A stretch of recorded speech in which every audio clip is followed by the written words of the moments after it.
wabarakatuh. Bismillahirrahmanirrahim. Alhamdulillahirabbil alamin.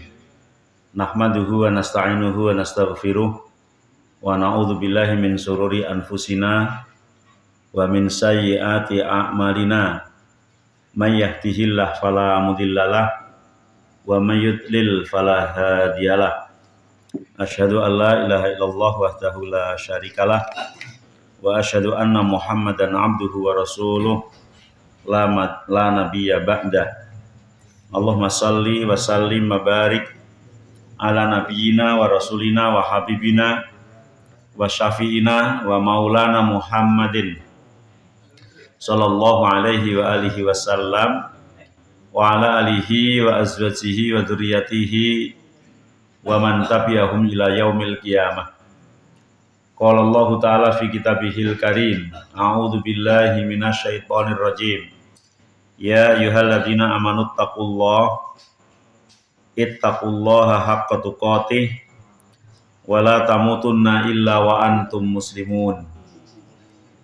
Ya ayyuhan nasu taqu rabbakumul ladzi khalaqakum min nafsin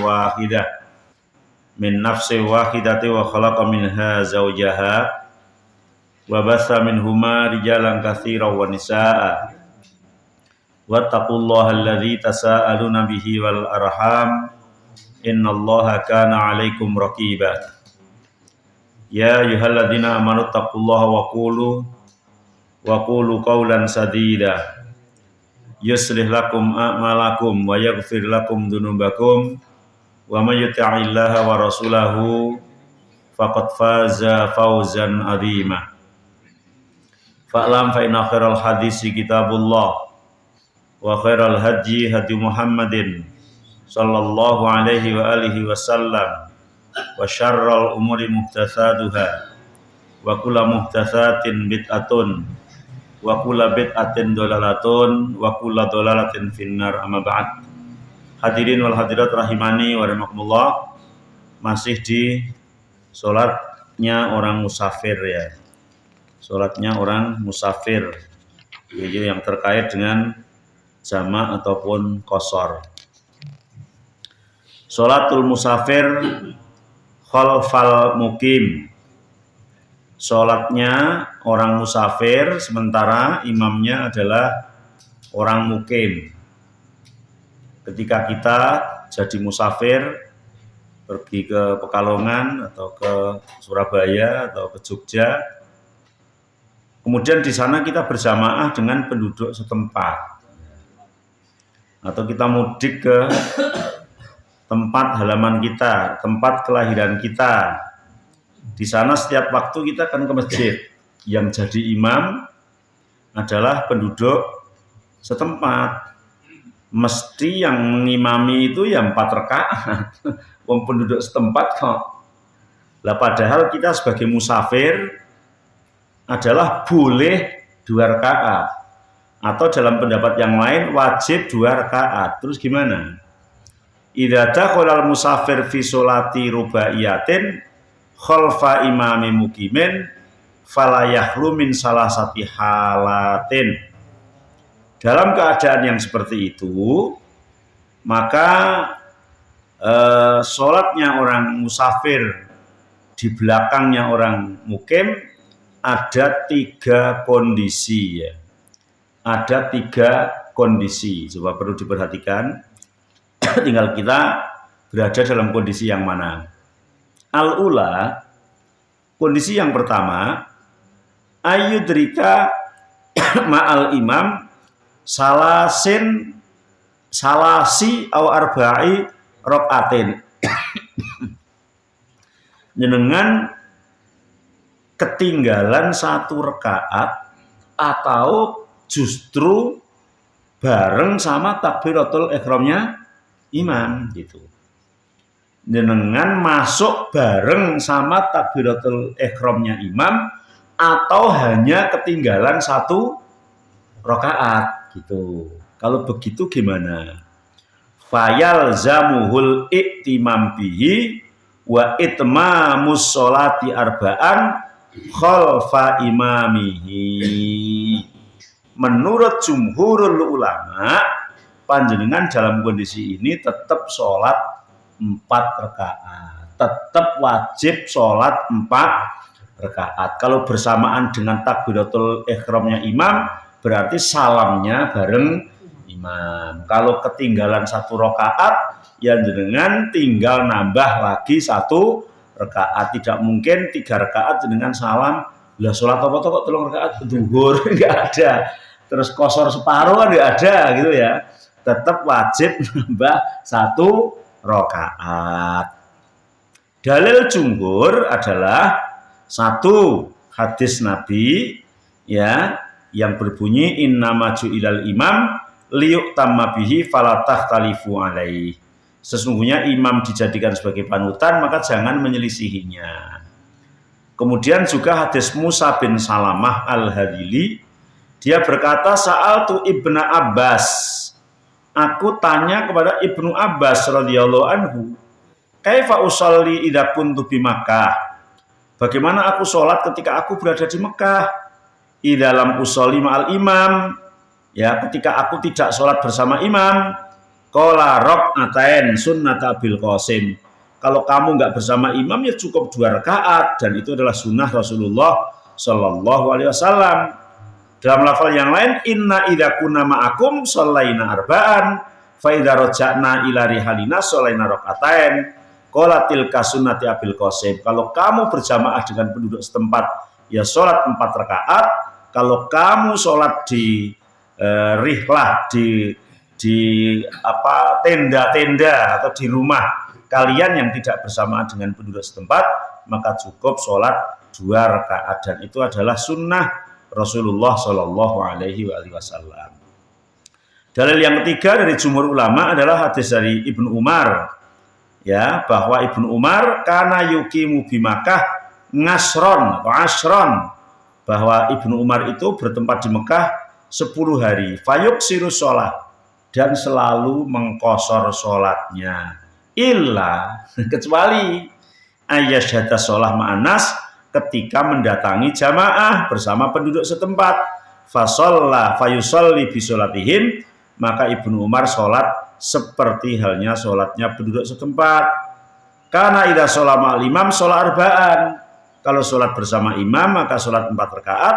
Wa idza sholaha wahdah sholat rakaatain, kalau sholat sendiri ya sholat 2 rakaat. Dalil yang digunakan jumhur ini, jadi ketika mendapatkan 3 rakaatnya imam atau mendapatkan 4 rakaatnya imam, maka sholat 4 rakaat. Kondisi yang kedua, ayutrika ma'al imam rakaatan aw rakaatain. Kondisi yang kedua, jenengan uyuk-uyuk datang dari rumah, sampai situ imam sudah berdiri ke rakaat ketiga, atau justru imam sudah berdiri ke rakaat keempat, dapat 2 rakaat atau 1 rakaatnya imam. Gimana kalau begitu? Falil ulama fihi qaulan. Dalam hal ini ulama terbagi menjadi 2 qaul, bukan 2 qol. Nah, 2 qol itu pasir. 2 qaul gitu ya. 2 pendapat. Pendapat yang pertama mengatakan annahu yutimu arba'an wala budda, tetap wajib menyempurnakan 4 rakaat. Ini pendapat yang pertama. Dan itu yang dipilih oleh jumhurul ulama, termasuk a'immatul arba'ah, bahkan termasuk qaulnya Ibnu Umar, Ibnu Abbas, dan sebagian dari kalangan tabi'in. Mereka berdalil dengan dalil-dalil yang tadi disebutkan di kondisi yang pertama. Bahkan ada hadis dari Abu Majlaz, dia mengatakan qultu li Ibnu Umar, aku tanya kepada Ibnu Umar, al-musafir yudriku rakaatain min sholatil qaum.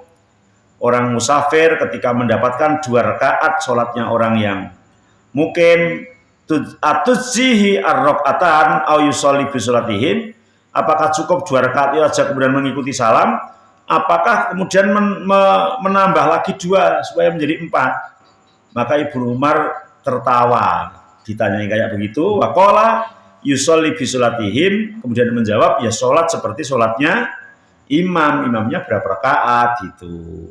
Guyu itu kok lucu pertanyaannya kan gitu mungkin ya gitu. Ini pendapat yang pertama dalam kondisi yang kedua. Pendapat yang kedua, annahu tujzi'uhu raka'ataini faqat. Pendapat yang kedua, ya cukup 2 rakaat saja. Jadi misalnya jenengan datang, imam sudah berdiri ke rakaat ketiga, ikut aja, imam salam, ikut salam gitu ya. Atau jenengan mendapatkan rakaat yang keempat, ya imam salam cukup nambah 1 rakaat. Ini pendapat yang kedua. Wa qaulu Ishaq wa Tawus wa Sya'bi. Inilah pendapat Imam Ishaq, Imam Tawus, Asy-Sya'bi, Tamim bin Hadlam ya, yaitu sahib Ibnu Mas'ud, dan juga pendapatnya Muhammad Ibnu Hazm. Terus kemudian si penulis ini mengatakan, qultu, aku berkata, mana kira-kira yang kuat? Menurut penulis, wala'allal itsmam as-sahhu. Pendapat yang pertama itulah yang kuat insya Allah. Pendapat yang pertama adalah yang kuat. Kenapa? Li'anahu qaulu Ibnu Umar, qaulu Ibnu Abbas, wala yu'lamu lahuma mukhalifun minas sahabah. Ibnu Abbas dan Ibnu Umar itu adalah ulamanya sahabat. Ketika mereka berdua berpendapat, itu sahabat-sahabat yang lain itu tidak ada yang mengingkari. Semuanya setuju gitu ya. Ketika semuanya setuju kepada pendapatnya Ibnu Umar dan Ibnu Abbas, maka sudah selayaknya tidak menengok kepada pendapat yang lain gitu ya. Ulama mengatakan seperti itu, bahkan penulis ini. Wali annahu adrokal jamaah ma imami mukimen fayalzamuhu itmamuha.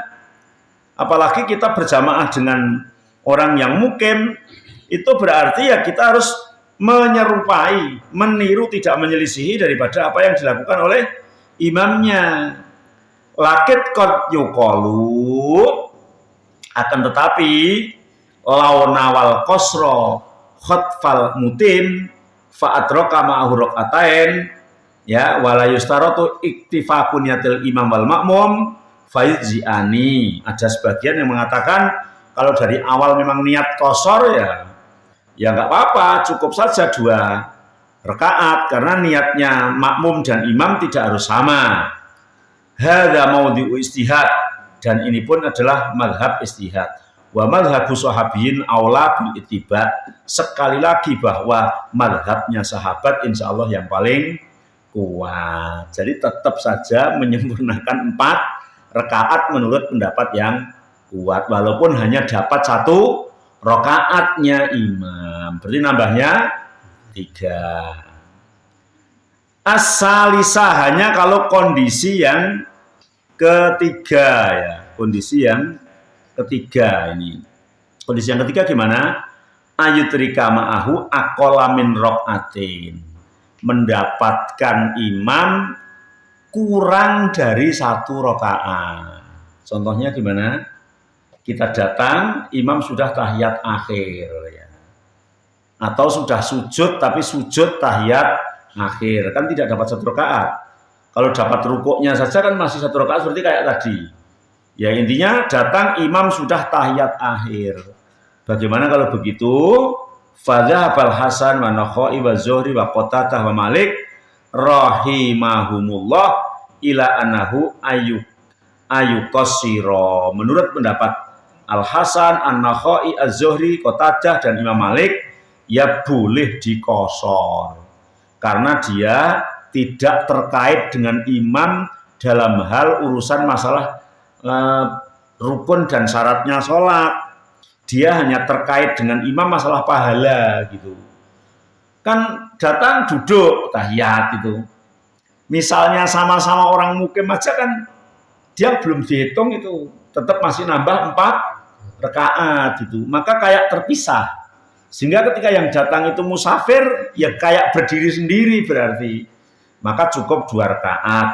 Ini pendapat Imam Hasan, An-Nakhai, Az-Zuhri dan Qatadah dan juga Imam Malik. Tapi kalau jumhur ulama tetap mengatakan wajib 4 rakaat karena ikut pada imam.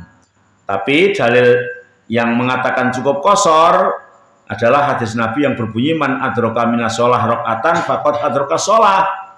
Barang siapa yang mendapatkan satu rakaat, dia adalah mendapatkan satu sholat, yaitu mendapatkan satu rakaat. Fahadza lam yudrik hukmal jamaah, dan orang yang mendapatkan tahiyat akhirnya imam itu secara hukum fikihnya dia tidak mendapatkan jamaah, hanya secara pahala saja dia yang dapat, itu hukum fikihnya nggak dapat. Begitu juga annaman adraka minal jamaah rakaatan atamaha, annaman adraka minal jamaah rakaatan atamaha, orang yang mendapatkan jamaah satu rakaat menyempurnakan. Waman adraka aqalla min dalik la yalzamuhu farduha bal yusolli arba'an kama sayati fil jum'ah. Begitu juga orang yang tidak mendapatkan satu rakaat, misalnya Jumatan, dengan Jumatan datang ternyata imam sudah tahiyat akhir, maka setelah imam salam dengan harus sholat 4 rakaat, tidak 2 rakaat, ya, karena Jum'ah itu harus jamaah, dan dengan hanya dapat tahiyat akhir itu sama halnya tidak mendapatkan jamaah, berarti sholat dengan jadi sholat duhur gitu. Maka ada orang yang memberikan nama sholat wala nawa, nawa wala sholat, gitu ya. Sholat nggak ada niat, niat nggak ada sholat. Nah gimana? Niatnya Jumatan, tapi prakteknya duhur, gitu ya. Iya, niatnya tadi kan sholat Jum'ah, mau sholat Jum'ah gitu toh. Allahu Akbar, taunya oh imam tahiyat akhir, maka jadi duhur 4 rakaat. Kalau mendapatkan 1 rakaat saja, maka boleh, dia cukup nambah 1 rakaat. Bahkan sebagian yang lain ada yang mengatakan walaupun dapat 1 rakaat tetap menambah 4. Karena Jumat itu yang wajib jamaah adalah rakaat yang pertama. Sebagian pendapat mengatakan seperti itu. Rakaat yang kedua tidak wajib jamaah. Tapi pendapat yang kuat adalah dua-duanya adalah wajib jamaah.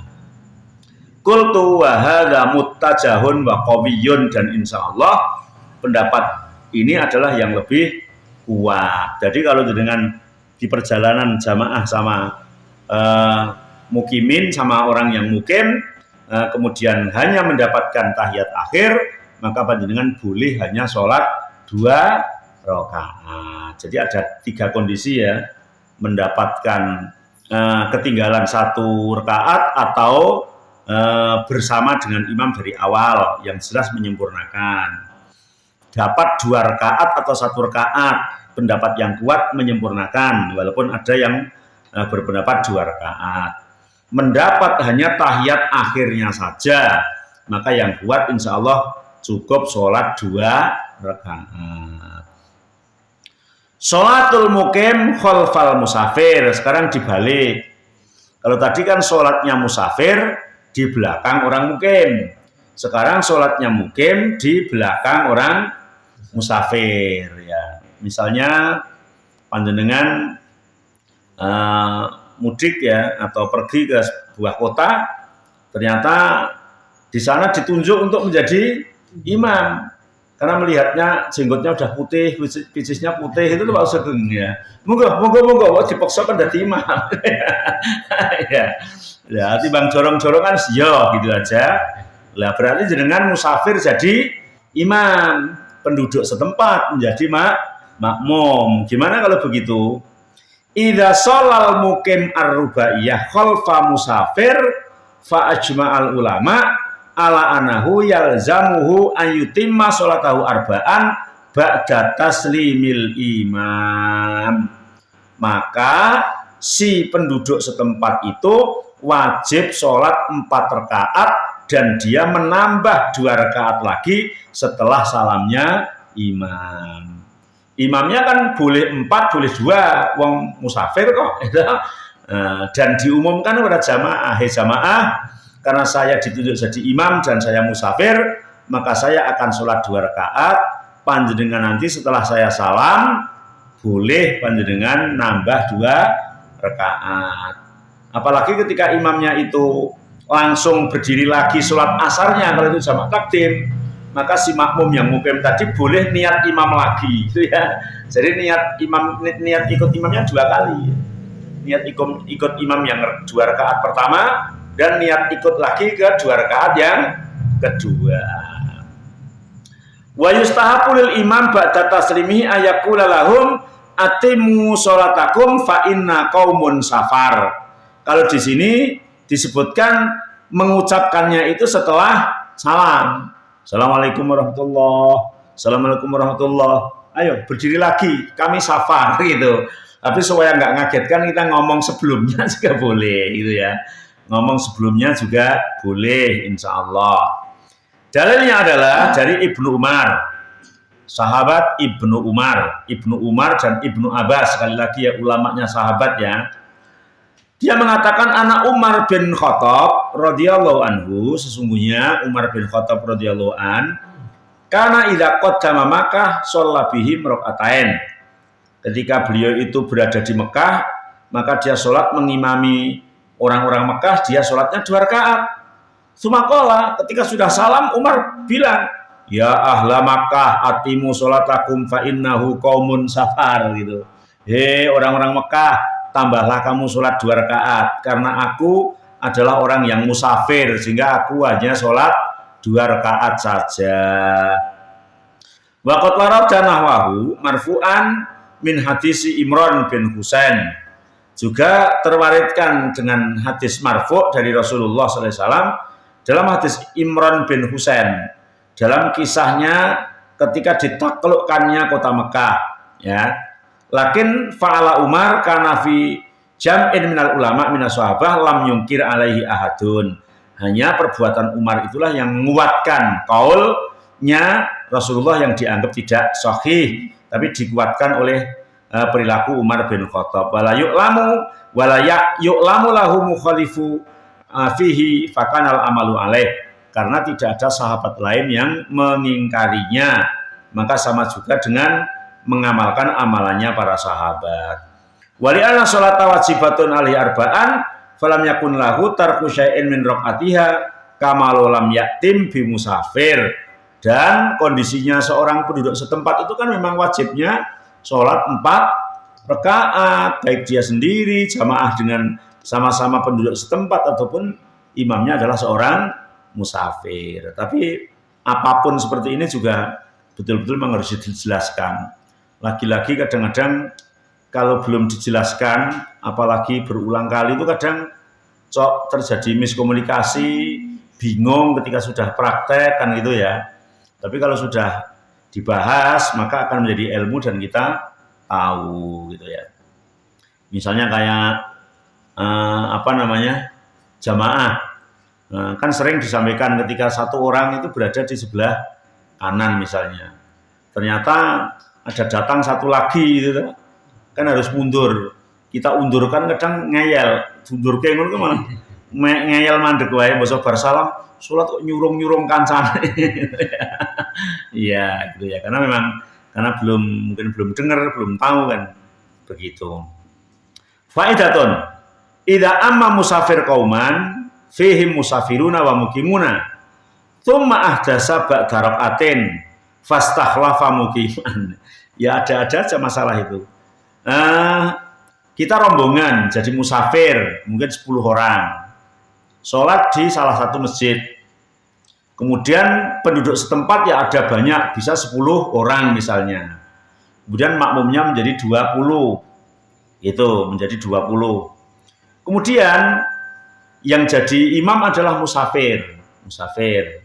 Sebenarnya tadi sudah dibahas kalau itu ya yang musafir ikut musafir, yang mukim ya ikut mukim. Tapi qadarullah imam yang musafir ini baru dapat 1 rakaat batal, kepentut, gitu lah. Nah, kan batal kan pergi.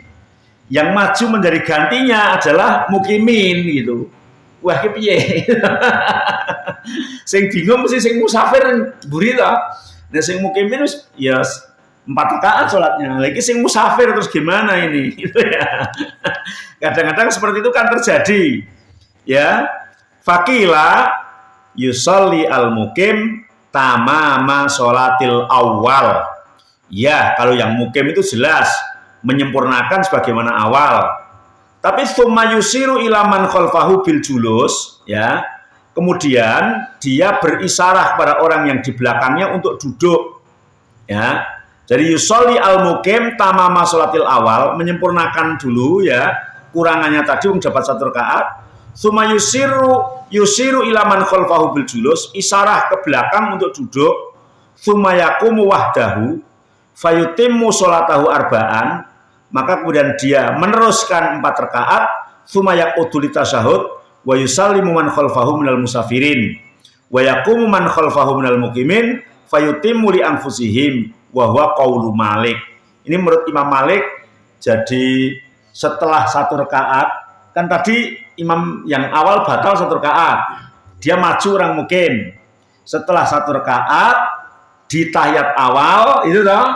Nah, setelah tahiyat awal selesai, dia berdiri tapi isyarah kepada belakang pada orang yang musafir, suruh duduk aja, nggak usah ikut berdiri gitu.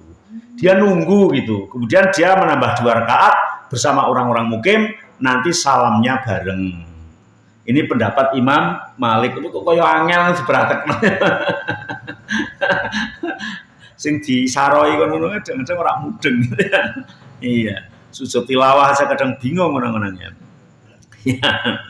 B, pendapat yang kedua, wakila yatimul mustakhlif sholatal awal ya, summa yata'akhir wa yuqaddim musafiron yusallimu bihim ya. Dia menyempurnakan ya, yutimu al mustakhlif sholatal awal. Jadi dia menyempurnakan seperti sholatnya yang awal 1 rakaat lagi, summa yata'akhir, maka kemudian ke belakang ya, wa yuqaddimu musafiron yusallimu bihim, kemudian yang disuruh maju adalah orang yang musafir. Biar dia salam, ya sulit lagi. Ini kan sulit lagi ya. Fa yusallimu ma'al musafirun wa yaqumu al-muqimun fayaqduna wahdana. Ini qaul Abu Hanifah ya, Abu Hanifah dan Ashabus Shaur. Kemudian pendapat yang keempat ini yang gampang, pendapatnya Imam Syafi'i dan Imam Al-Auza'i dan Imam Al-Lais. Gimana pendapat itu? Yutimmuna kulluhum sholata muqimin. Dahlah 4 rakaat semua, gitu aja bingung. Ya, pendapat Imam Asy-Syafi'i dan Imam Al-Auza'i, Imam Lais, ya udah, karena yang jadi imam muqimin ya udah, sholatnya seperti muqimin semua. Nah, daripada ada isyarah, ada ini itu, nanti pada bingung gitu. Tapi kalau memang mau mengamalkan itu juga tidak mengapa. Kemudian hal tusalli an-nawafil fis safar. Ini pertanyaan ya. Orang safar itu dianjurkan sholat rawatib atau enggak? Dianjurkan sholat sunnah atau enggak? Orang musafir loh gitu ya. Ikhtalafal ulama fi hadhil mas'alah. Dalam hal ini ulama berbeda pendapat. Ya, berbeda pendapat. Likhtilafi dhawahiril asar al-waridah. Karena perbedaannya asar yang datang dari Rasulullah, terutama di dalam perbuatan Rasulullah SAW ketika safar. Maka dalam hal ini terbagi menjadi 5 qaul. 5 qaul. Yang pertama, al-man'u min sholatin nafilah fis safari mutlaqon. Pendapat yang pertama, orang musafir itu nggak perlu sholat sunnah. Kecuali kalau umrah atau haji di Masjidil Haram dan Masjid Nabawi beda gitu ya. Tapi di perjalanannya itu nggak perlu sholat sunnah. Pendapat yang pertama. Wong sholat yang 4 saja jadi 2. Yang wajib 4 saja jadi 2 gitu ya. Yang sunnah nggak perlu gitu. Nah, mereka berdalil dengan hadis Ibnu Umar. Ibnu Umar mengatakan sohabtu an-nabiyya sallallahu alaihi wasallam. Aku menemani Rasulullah sallallahu alaihi wasallam, falam arahu yusabbihu fis safar. Aku tidak melihat beliau itu sholat sunnah di dalam safar. Padahal laqad kana lakum fi Rasulillahi uswatun hasanah. Sebaik-baik suri tauladan adalah Rasulullah. Dan Rasulullah tidak melakukan sholat sunnah, kata Ibnu Umar ya. Dan dengan ucapan Ibnu Umar ini ya, lama ro'an nas ya tanfiluna fis safar law kuntu musabbahan la atamtu. Ya kalau aku sholat sunnah berarti sholatku harus sempurnakan, tidak kosor gitu kata Ibnu Umar. Kalau mau sholat sunnah ya sholatnya 4 rakaat. Lawang yang wajib 4 aja dipotong jadi 2 kok malah mau nambah sunnah gitu ya. Itu aja disempurnakan kan gitu ya. Maka pendapat yang pertama ini cukup yang wajib saja.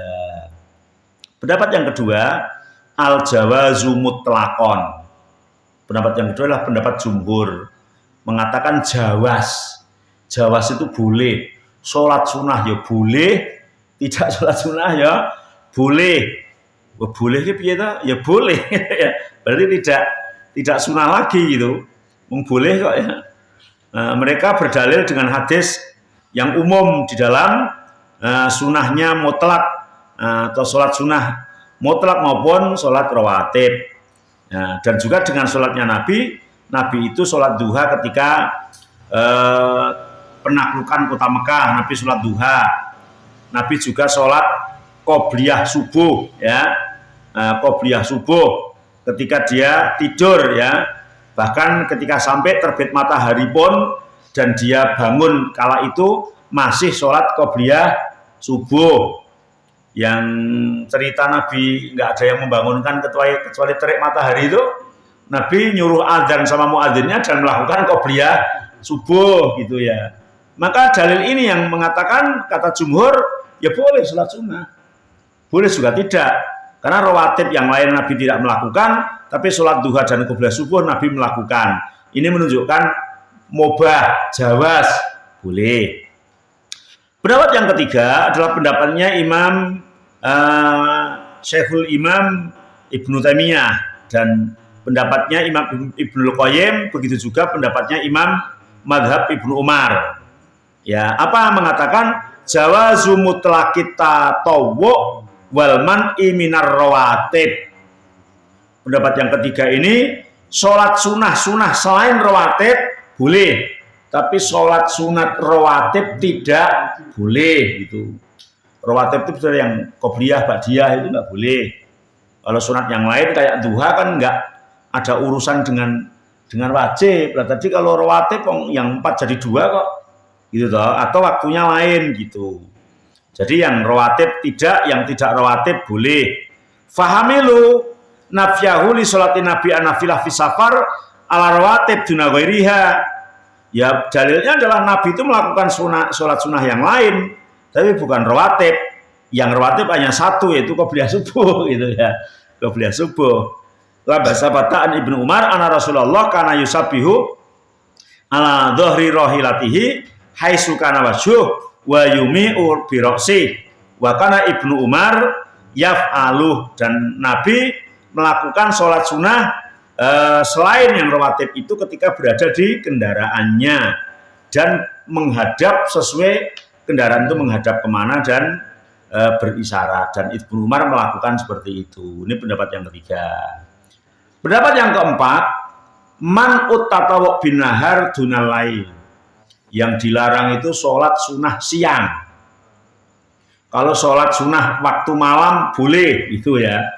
Ini pendapat Abdullah bin Amir ya, mengabarkan bahwa dia melihat Rasulullah SAW sholat malam ketika safar, tapi tidak melakukan sholat sunnah siang.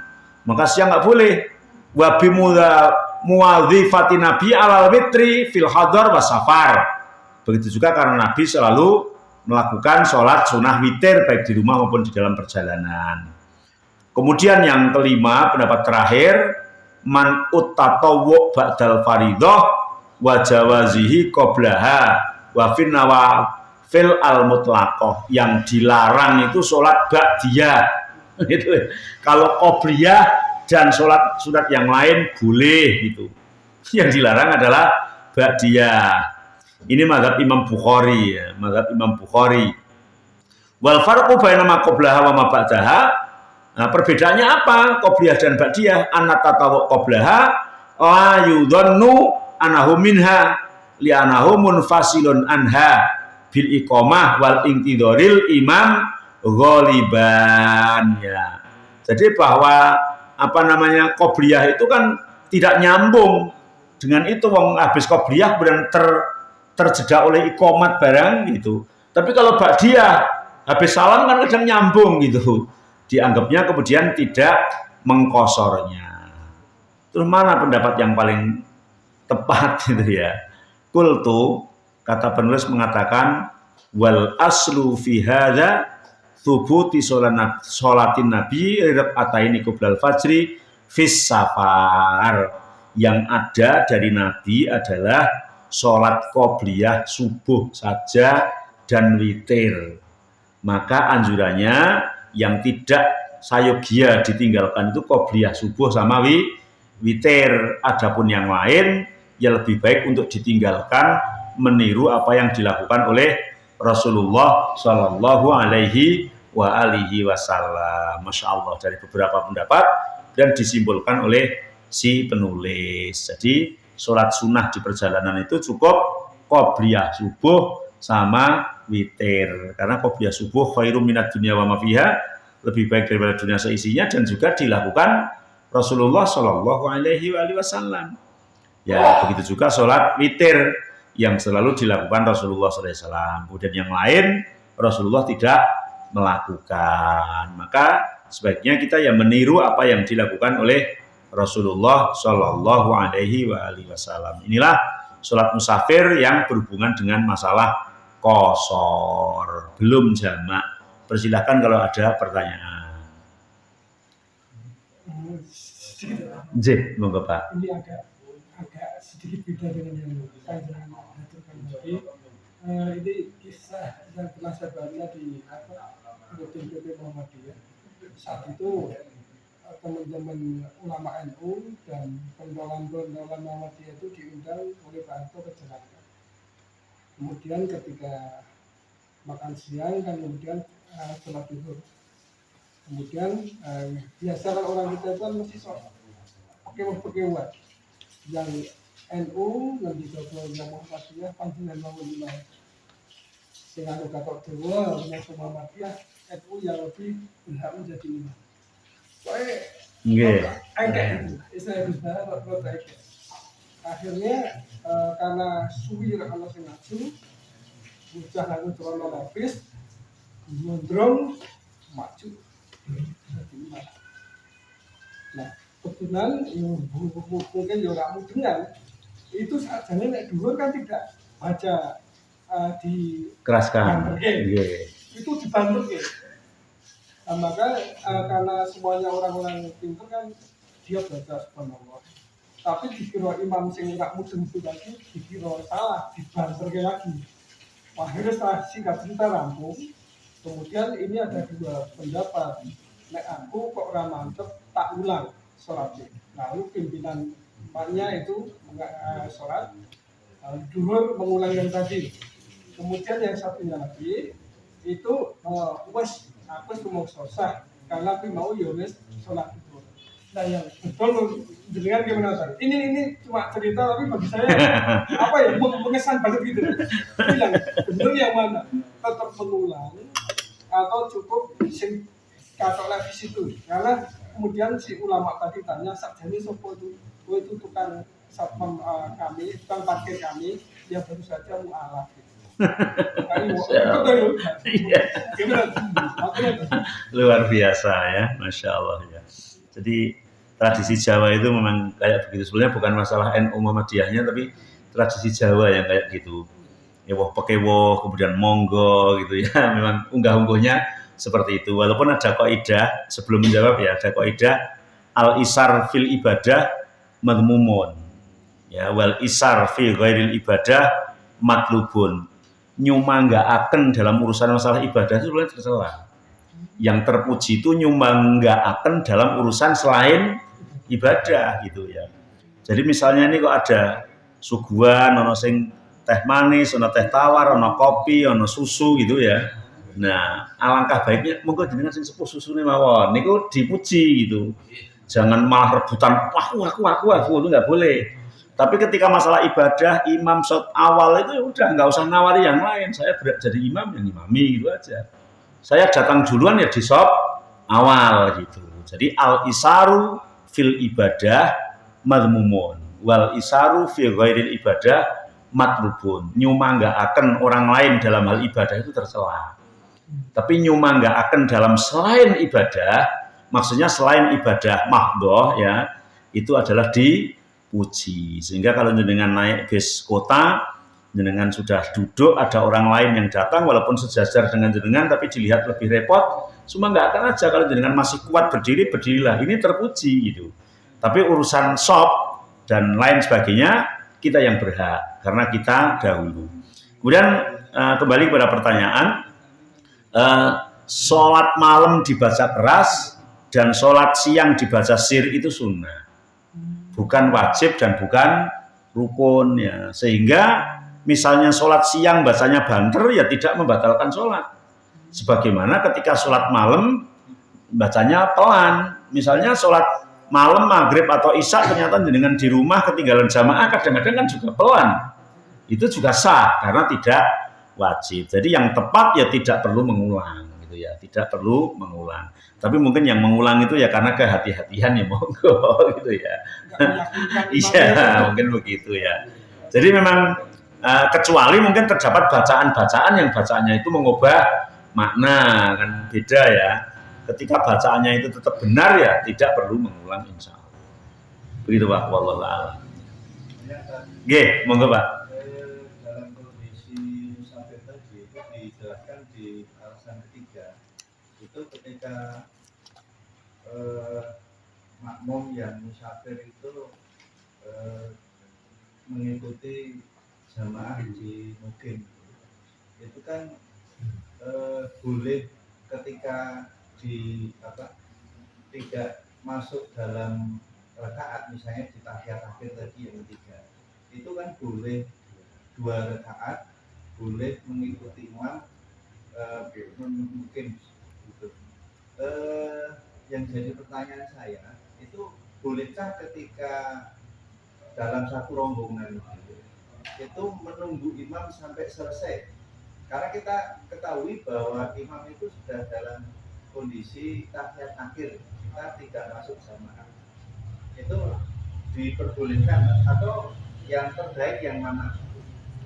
Ya, terima kasih.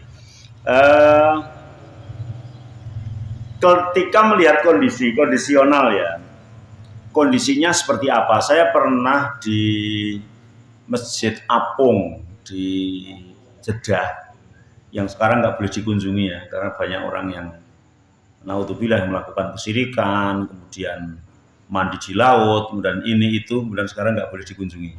Jadi saya pernah berkunjung ke situ, takmirnya itu selalu standby dan berdiri di masjid itu. Ketika ada orang datang baru 1 bis, 2 bis mau sholat, itu tunggu. Biar itu selesai dulu. Gitu. Walaupun jamaah yang sedang berjalan itu bukan jamaah pokok gitu. Misalnya kan jamaah pokok selesai, datang 1 bis, sholat gitu lah.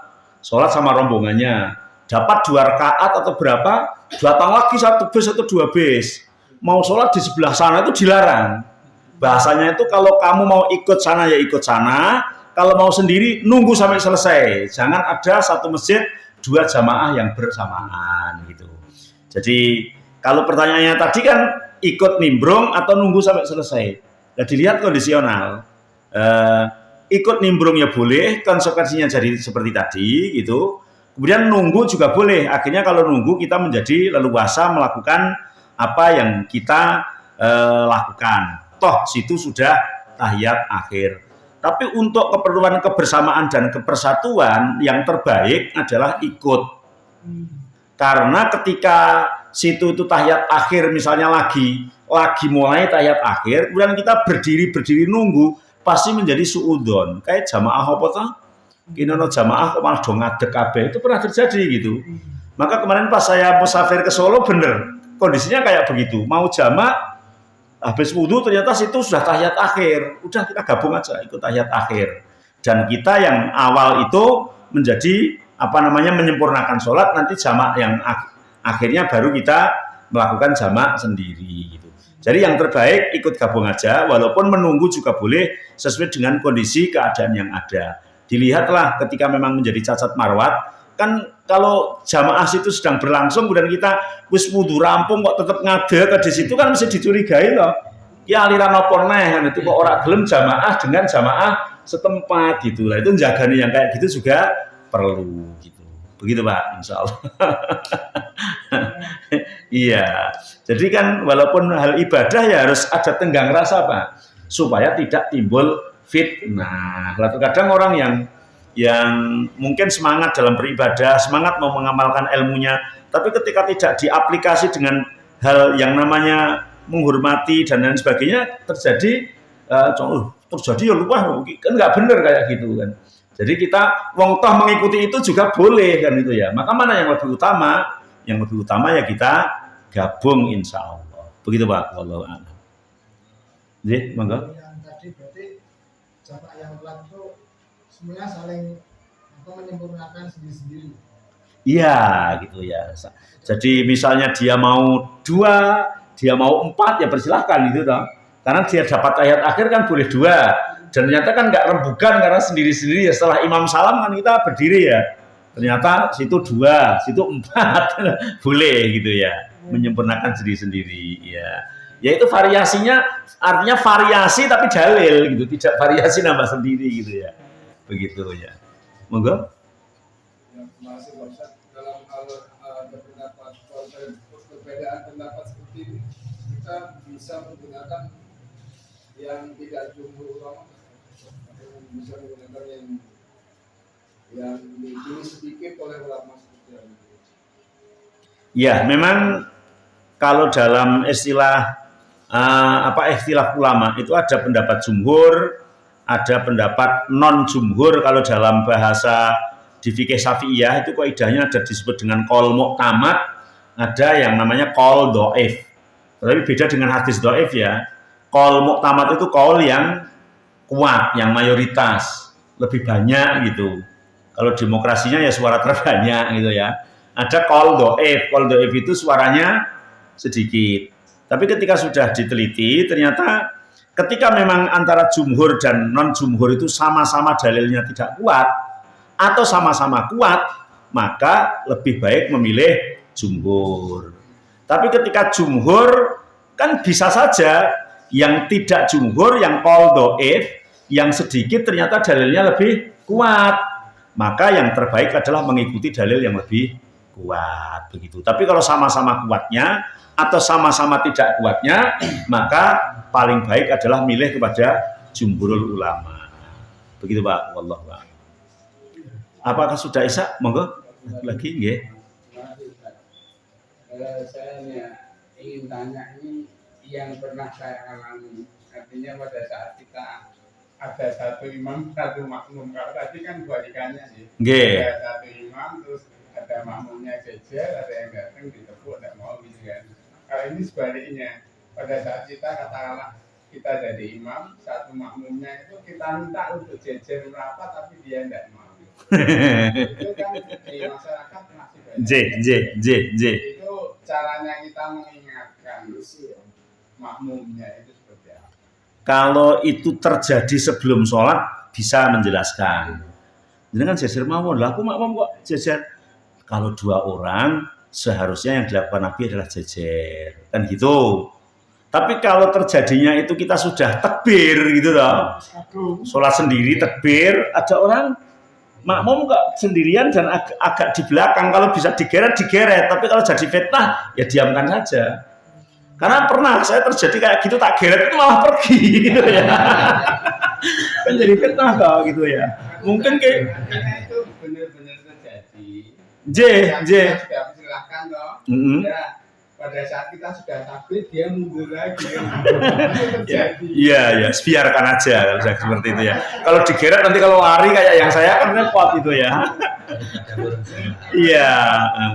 Lalu tak geret berlari kok. Mungkin dia pikirannya jadi malah geret-geret uang, mungkin begitu, mungkin gitu.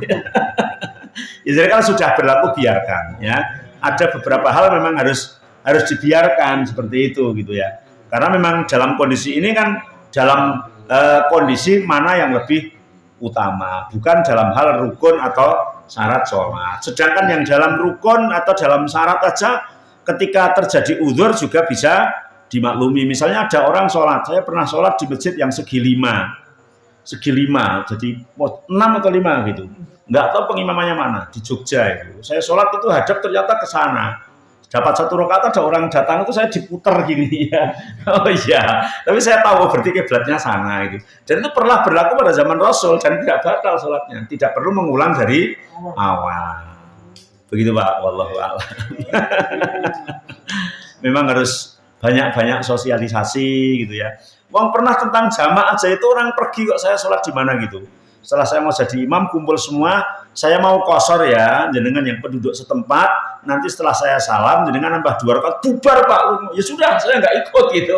Itu ya ada gitu ya, macam-macam lah ya. Makanya memang harus betul sosialisasi, kajian itu harus terus gitu ya. Karena memang fenomena di lapangan bermacam-macam. Begitu Pak, wallahu a'lam. Oh nggih, monggo. Yang pernah saya alami itu ketika saya ngimami, saya sapa, itu udah bilang sholat 2 rakaat. Kemudian ketika salam, saya salam 2 rakaat. Ini yang mungkin maju 1, terus meneruskan ngimami itu apa ada dalilnya? Boleh. Tadi di yang ke seberapa itu boleh. Ada dalil di mana itu ya tentang sama dengan ketika orang ini jamak takdim, salam 2 rakaat, kemudian yang safar ini kan berdiri lagi untuk sholat asarnya. Nah, dia niat jamaah lagi, niat ikut imam lagi juga boleh. Seperti itu insya Allah boleh. Sebagaimana saya lupa ya dalil itu, tapi insya Allah boleh ya. Insya Allah boleh untuk satu itu maju untuk niat menjadi imamnya seorang yang ada di depan. Nanti kelihatannya setelah ini nanti atau apa di pembahasan tentang bedanya niat antara makmum dan imam itu nanti ada beberapa hal. Nggih, insyaallah. Cukup nggih? Nggih, sekian semoga bermanfaat. Kurang lebihnya minta maaf. Subhanakallahumma wa bihamdika asyhadu an la ilaha illa anta astaghfiruka wa atubu ilaik. Wassalamualaikum warahmatullahi wabarakatuh.